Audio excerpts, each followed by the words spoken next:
All right, and to discuss further the hiring of David Cox, we bring in Ruthie Polinsky. Ruth? Yeah, I spent a lot of time at URI this season. Yeah. Kind of got a feel for the guy. What was your view on David Cox as the associate head coach? Do you think this was the right move? Yeah, I think from what I've learned about him over the course of the year, I think he's really just going to be the key to that continuity that are striving for in terms of building on Hurley's foundation. I think a lot of those guys are really close with him, and that starts with his really strong recruiting. He's really well connected within especially the DC area. He was an AAU coach there, and then he also was an assistant coach at Georgetown. So he's really a tremendous recruiter in terms of building his relationships with the players that he brings in, which I think is just why we're going to see a very smooth transition here. I was told that this was a legitimate search, a nationwide search. It wasn't just, Cox, this is your job. We're going to put on the charade for all the fans to pretend we're looking at other people. And that he had a really good interview.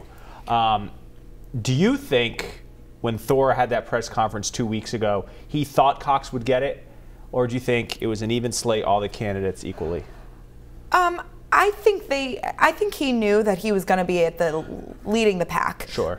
Just because of so much positive feedback from, I know, the players in terms of David Cox and from Hurley. You know, you get a recommendation from a head coach that's putting it all over the media that he wants Dave Cox to be the head coach. It's kind of hard to say, well, Dan Hurley, you don't really have a lot of credibility here. So, you know, I think that they had a good idea. And how much of an influence was the pressure on social media, all the recruits saying, I want to play for Cox and no one else? Do you think it forced your eyes hand a little bit? I think it was interesting, didn't you? I've never really seen that much vocalization. It may be the day and age we're living in, but from incoming recruits who have the potential to be like, hey, I could leave. All right, Ruthie, good stuff.